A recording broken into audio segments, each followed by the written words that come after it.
A small, beautiful thing, Pshuta Shemikra from last week's parsha, I didn't get a chance to cover from the Rebbe. And then we'll get to sicha, beautiful sicha from parshas Korach. The Rebbe asks a simple question. If Moshe Rabbeinu tells you to do something, you do it. The Moshe Rabbeinu said that the Meraglim should pick up fruits from Eretz Yisrael. 10 people do it, 2 people don't. Yeshua and Kolev. So Rashi says the reason they didn't do it is because they knew that the Meraglim are bringing the fruits to say, wow, you see how meshuna, how crazy these fruits are? The people there are just as crazy as the fruits. So the place is crazy, and the fruits is crazy, and the people are crazy. Forget about it. We can't go there. It's crazy. How they know that they're going to go back and say bad things? Meistens dem geschmeckt. They talk between themselves while we are Sishlat? Yeah. So these two says no, reject. Oh, so the Rebbe says, first of all, if they spoke, and these two said, no, we're not. So then what happens was, when they came back to speak, Vayas Kolev made everyone quiet. Why didn't the Meraglim say, no, they didn't know what he's about to say. Zechariah, they did. So what's going on over here? Moshe Rabbeinu says they should take fruits. They don't take fruits. They don't listen. The Meraglim and the Meraglim are fools. They don't get it. And they don't realize why Yeshua and Kolev don't pick it up. And they think they're all together. Like, what's going on? So the Rebbe says, Diuk Otzum, Pshutta Shemikra, none of the Meforshim have a teretz to this. It's unbelievable. The Yidden complained to Moshe Rabbeinu and Aaron. They said, Lomar Lisunim Mitzrayim. Why do you take us out of Mitzrayim? Lahove Esona, to bring us al Mokam Ara Zet, to this bad place. Loi Mokam Zera, to Eina, Gefem, Verima, Mine, Ein Lishtos. There's no plant, there's no wheat, there's no grain, there's no Te'ena, no Gefem, no Rima, no water. Look at the fingers. 5 fingers. There's 5 fruits of Eretz Yisrael. If the Torah wants to mention 1, mention 1. 2. Why 3 and not mention all 5? Zera means grain. Okay, grain means wheat and barley. But why does the Torah, with the Jews are complaining, they're saying, why Te'ena, Gefen, V'rima, and they missed out the Zayis, Shemen, and Dvash, which is Tomar. Why did they miss out those 2? What? If it was just they mentioned 1 out of 5, I understand. But 3, something is suspicious here. The Rebbe says this is really the key. Moshe Rabbeinu said, I want the Yidden to see the delicious fruits that are Ka'eretz Yisrael. Nowhere in the world you can get such fruits. These fruits, you've never seen in your lifetime fruits that are so delicious and so juicy. Jaffa oranges. The mamish gewaldig. You've never seen it. So, Shemen, they've never seen Shemen. I mean, Zaysim, the main thing of the Zaysim is, Zays is actually bitter. What's the special about the Zaysim is the Shemen. It's Zays Shemen with Dvash, right? Oil, they didn't have oil in the desert? Does it make sense they didn't have oil in the desert? Sure they had the oil in the desert. It says, Ata Tetzavas Bnei Yisrael Vikcha Lecha Shemen. Zayas, where did they have oil in the desert? Does oil grow in the desert? No. So how did they bought it from inside. So you don't have to say it because Rashi says that they brought arozim. Or they bought. They bought. Rashi says that the goyim used to set up shops outside. They used to do business with the goyim. So the goyim, it's not hard to bring a jug of oil to the desert. There were the Bedouins who were always traveling back and forth, and they were bringing jugs of oil and stuff and they were selling it to the Jews. Like you said by Yosef, they were going up and down. They carrying oil. The spices, they carried oil, Mustama. So they didn't have that. Dvash there also we had. Besides again the fact that these are easy to dry and they make honey and they travel and sell it. But Pashit, it says that when the Jews went out of Egypt, Vayove Elima, they had dates. So oil and dates they already had. So you don't need refrigeration for that. Right. Keep it in jars a long time. Right. So 2 out of the 5 they already had. So Moshe Rabbeinu wanted that mainly they should bring 3 which are the three fruits that they never tasted, and which is also hard to bring out in the desert that should stay fresh, which is grapes, fresh grapes. You can bring raisins, but you can't bring grapes. You can't. They didn't have refrigeration. They didn't have trucks. And rimoin and teina. The teina you could, if you really want, you could dry it, but you can't schlep it. It's but real juicy te'inim are only gonna be 2 days. Then they become moldy. You can't. So those three fruits, he said, bring. So that's it. He didn't want the other fruits. He didn't ask for the other fruits. He didn't ask for the other fruits. So once 8 meraglim picked up the grapes. One picked up a rimain, one picked up a te'ena. That was it. Now, Moshe didn't say that everyone must carry a fruit. He said, I want grapes, bring me grapes, bring me pomegranate, and bring me figs. So 8 people took a thing of grapes. Okay, great. No, another guy picked up a rimain. Great. Another guy picked up a te'ena. Great. 10 people. Yeshua calls, okay, fine. We don't have to do anything. We don't have to do anything. Now, we understand, but why didn't they grab the grape first? They could do the mitzvah Moshe Rabbeinu. So Rashi says they weren't quick to grab because they knew that the meraglim have ill intentions. But the meraglim didn't get it. When they didn't grab the fruit, they said, okay, maybe they're lazy, good for nothing, so we're going to carry it and they're going to walk behind us. They didn't realize that they're not part of them. But they didn't go against what Moshe Rabbeinu wants. Moshe Rabbeinu only asked for a grape, pomegranate, and date, and fig. That's it. That's why later when the Jews complained, they said, this land is not a land with grain. This land does not have good stuff. It doesn't have te'ena, gefen, and imoin. They didn't complain about the other two things. The other two things they had anyway in the desert. That was not a big deal. To have the dates with the honey date and oil and that they had. It was available in the desert. There was about that. That's a diuk otzam in the Chumash. That's why they only complained about the three things: te'ena, gefen, verimah. And that's why only these things are what was brought back to the Jewish people.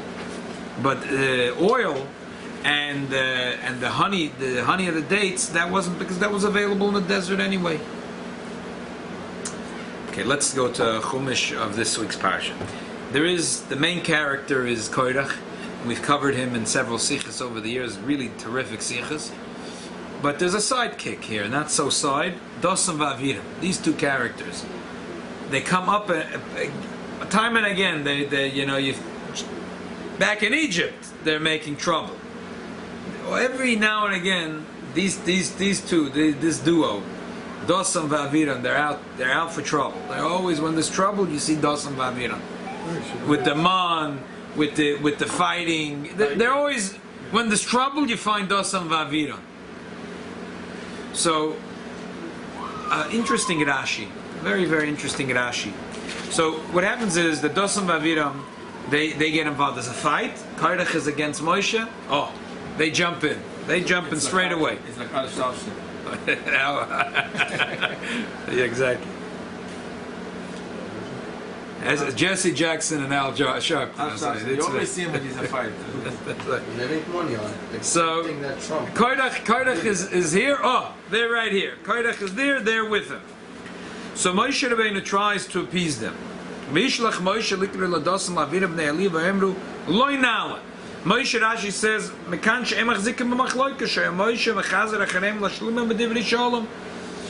Moshe was trying very hard to have peace negotiations with them. Try to talk to them. They said, no. Is it bad enough you took us out of Egypt, a land which is dripping of milk and honey? Yeah, the chutzpah, these people. And you're going to kill us here in the desert? You want to be a boss over us?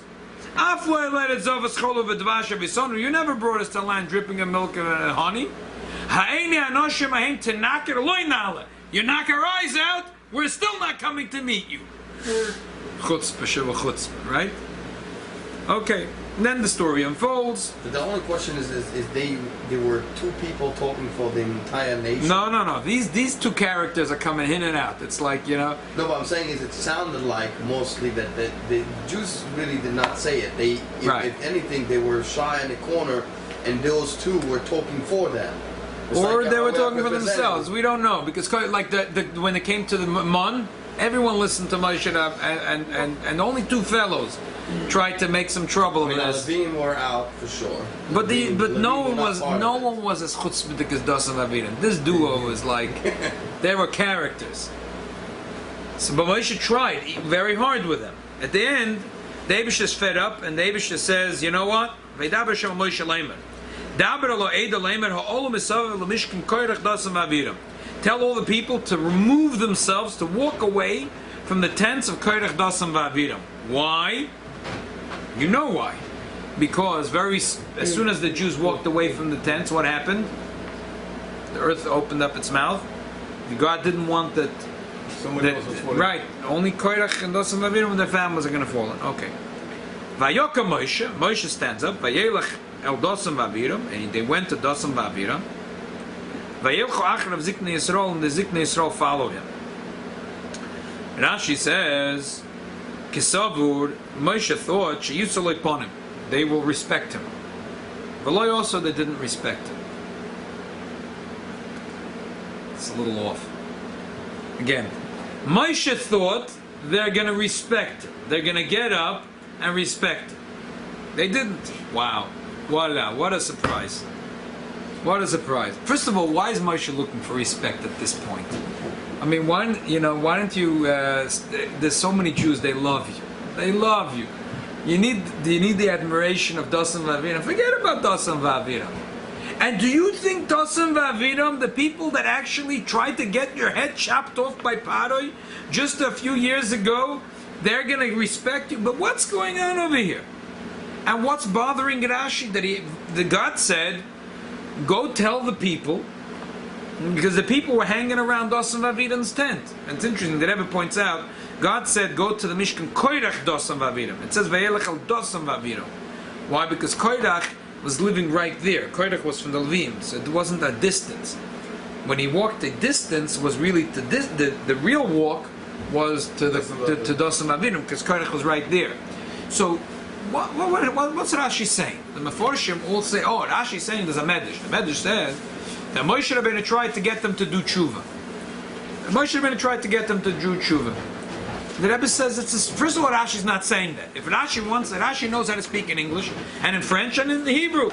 If he wants to say he tried to convince them to do tshuva, he should have said like the Kesava sheyasa tshuva, Kesava sheyizbaishu. What do you mean Kesava sheyusalei ponim? He thought they're going to respect him. What kind of words are this?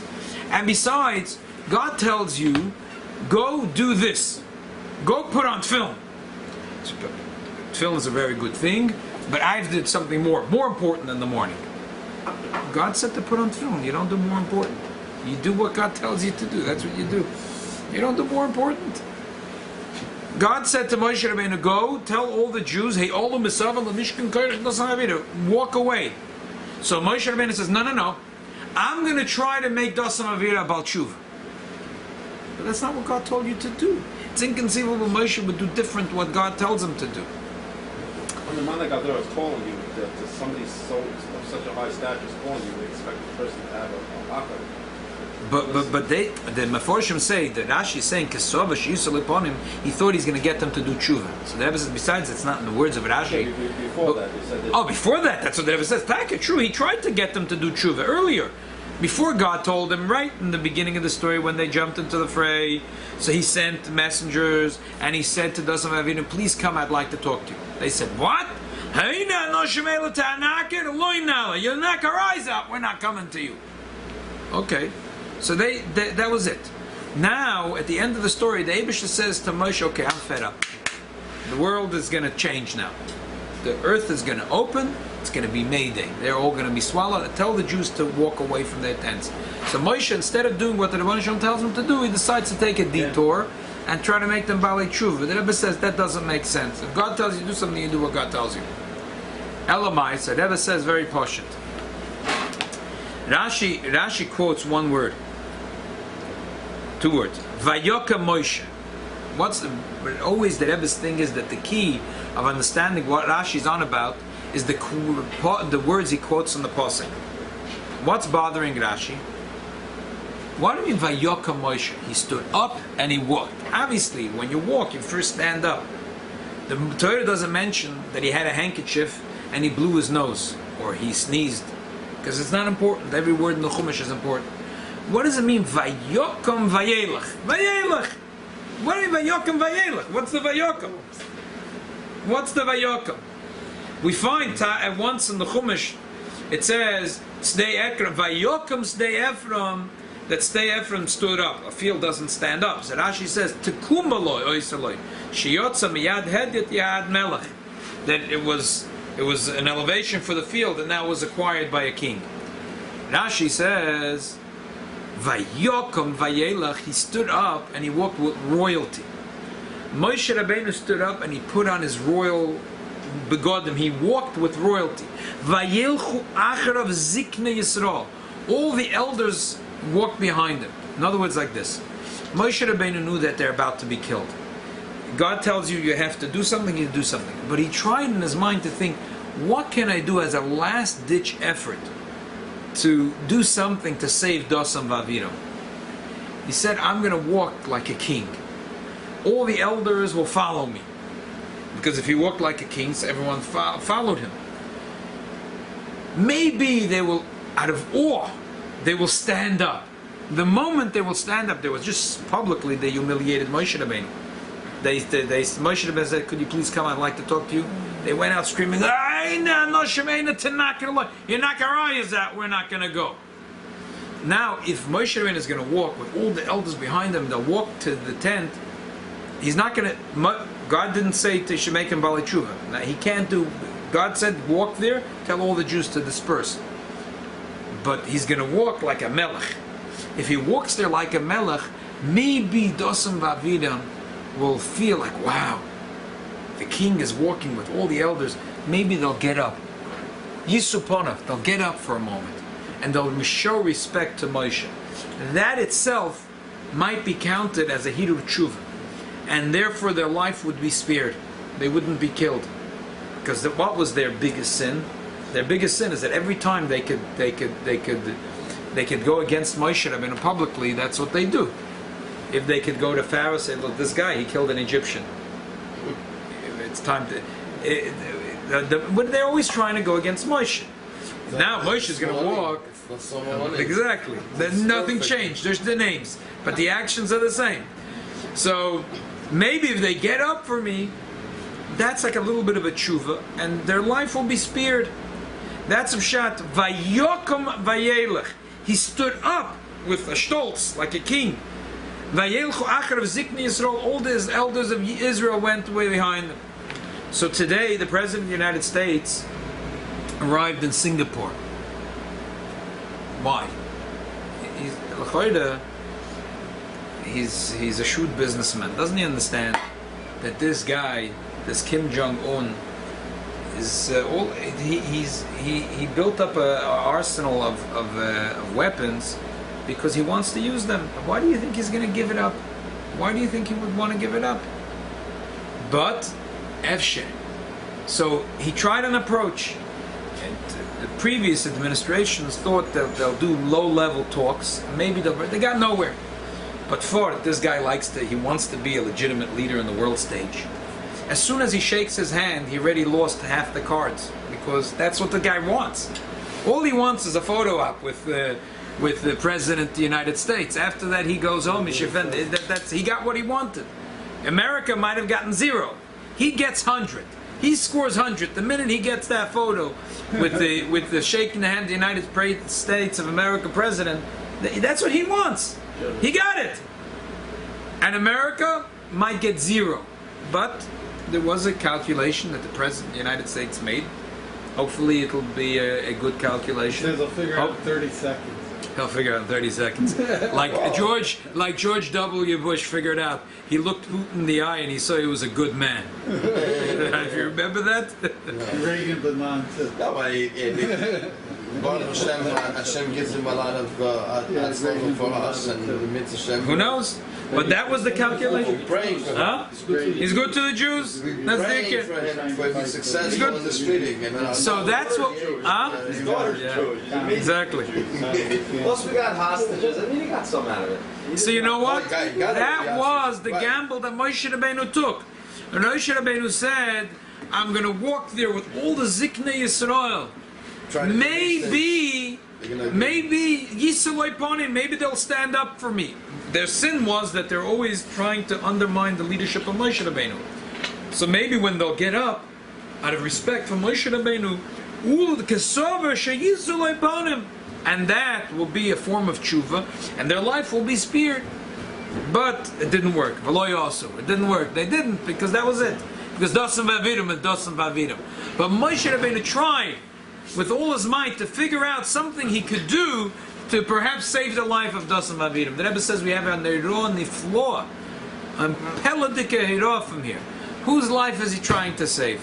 Could you imagine someone that tried everything to do, literally to Rachmana litzlan, to ruin your life? These guys went to Pare, and they said, you know, this Egyptian killed a Jew, and then this guy Moshe, that's living in your palace, went and killed the Egyptian. It was only a miracle that he was saved from Pare's sword. So finally, when God says, okay, tell the Jews to move away from their tent because the earth is going to split, and these people are going to be swallowed alive, what would you say? Already, yes. How deep is the slit going to be? Because I want to make sure they're never coming out. That was Moshe Rabbeinu. Moshe Rabbeinu was thinking, what can I do that maybe I can awaken their heart to do some tshuva? I'll walk there as a king, and all the elders will follow me. Maybe they will get up for me, and that will be tshuva. It's not that Moshe Rabbeinu was looking for admiration or some respect from Duson v'aviram. He was trying to save their life. Seduce them to come back. Maybe. But what about the children? The children was also buried. That's what it says. Right. The entire family. The entire family. Children themselves were also like chutzpahdik. So, well, they were all mitzvah, but they didn't have a choice. That's what we see. What's terrible for machloikis, especially machloikis against Korach. It affects the children. There's a Moedidika thing that's a story that's going around recently. But I told you I met this guy Mendel Myers. Has now started a project taking videos of people who have stories with the Rebbe. So he said he has a client that has done several chasnas, but the daughter decided to get a Rebbe. So this story is going around, but he heard it from her, and she said that she heard the story from this Sadiger Askin. He was sitting on a plane coming back from America to Israel, and a fellow was sitting right next to him, and he said he's coming back. He was coming back from the Tzion HaKodesh. It was Gimel Tammuz, and he's coming back from being in New York by the Rebbe's Tzion. And the fellow said an incredible story. He said that years they were married and didn't have children. They went to bed and they decided to get divorced. That night, his wife had a dream. And in the dream, the wife said that the Lubavitcher Rebbe came to her, and he said that the reason you're not having children is because your husband made litzonos. And because your husband made latzonas, so therefore you couldn't have children. He'll come to the Beis HaChaim, he'll ask Mechila, you'll have children. So she was shaking, and she woke up her husband, and she said she had this dream, and she said, "Is it true that you made?" He said, "Oh yeah." He said, "Years ago,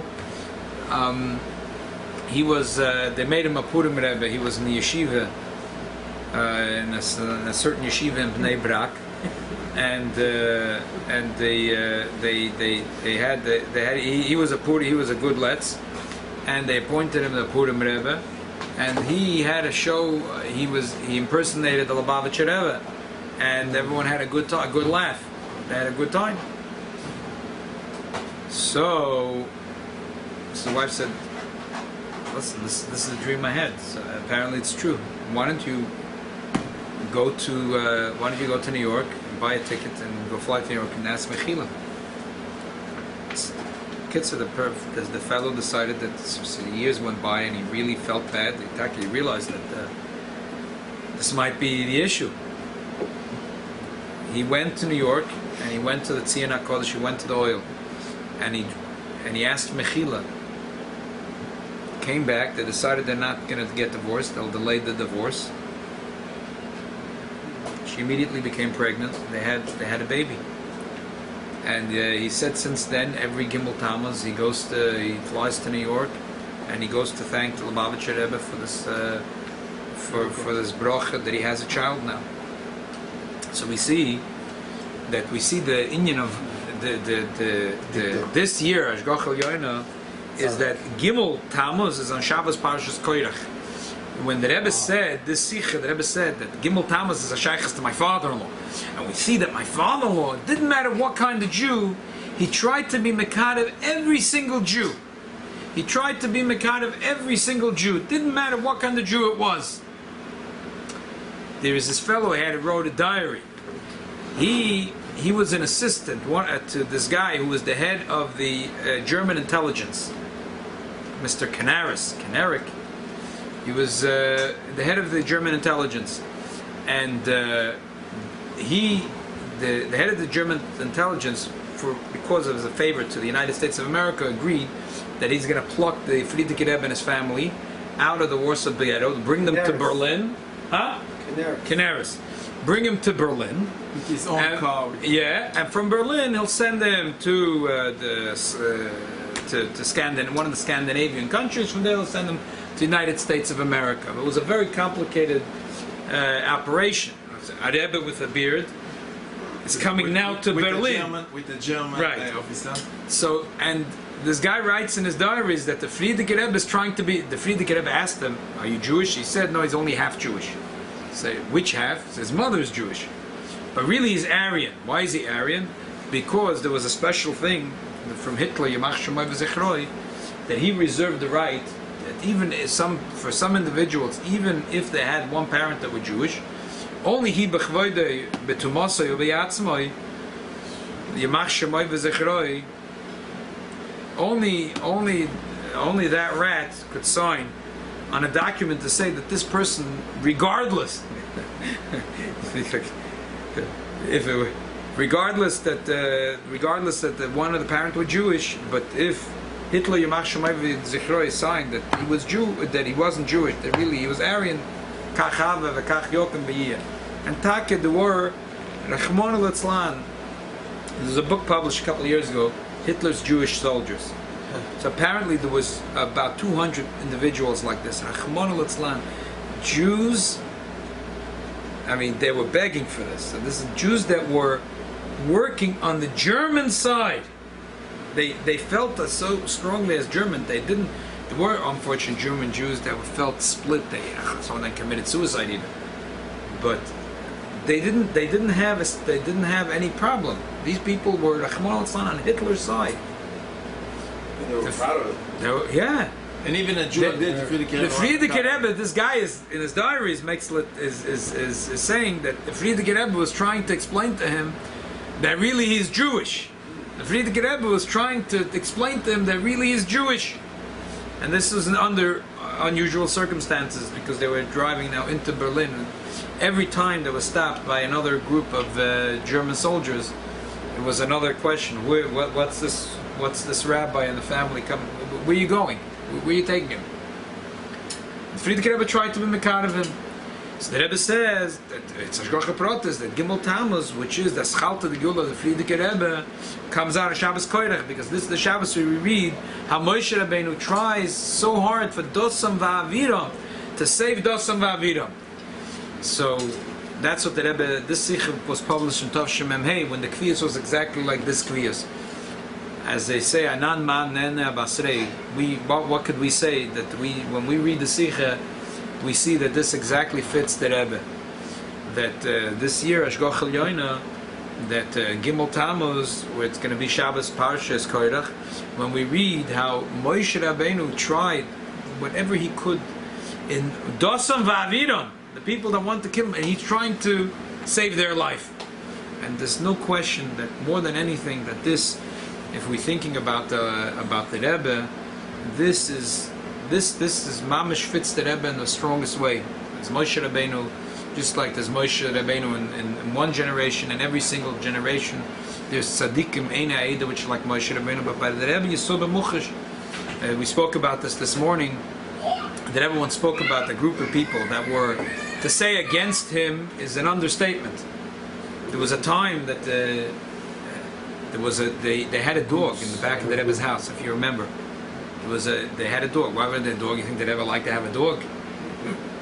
Because there was a group of people that made clear threats against the Rebbe's life, and so they I guess it was. They thought that the best way was to have. There was a dog in the back of the Rebbe's house. There was a dog. I'm sure the Rebbe wasn't the first choice. It wasn't very pleasant. The Rebbe in the sicha spoke about this group of people. The Rebbe finished off the sicha. He said that the Ramak says in the Sefer Talmud Voida that a Yid that's Odam Rasha, that you have to in your heart feel love to him like he's your brother, and even more than your brother. That's what the Rebbe said about these people. So the Meila Shkocha protest that this Shabbos, Gimel Tammuz is going to be parshas Korach. So we know that the Achonas is this week is a special time to make Achonas, and there's definitely that by going to the oil that we could ask for all the things that we need in our life, and sicher, there's no shaila that the Rebbe is going to put in all that he can to help us for every single one of our bakoshes. And we're going in Mitzvah Shem together Wednesday night. Whoever would like to come with us, 8 o'clock in Mitzvah Shem. We're going to go to the oil, and we'll leave from here. and then we're going to go to the oil. We'll Mitzvah Shem go in Taven, and we're going to have a Fabreng, and David shall help them. That the ikar thing that we're asking for should be Nesmala, which is the Beis Mashiach Tzidkenu. Tonight is a special night. Tonight is the Yom Agiula that Rebbe finally was able to get out of the He came to the United States of America. So L'chaim, L'chaim.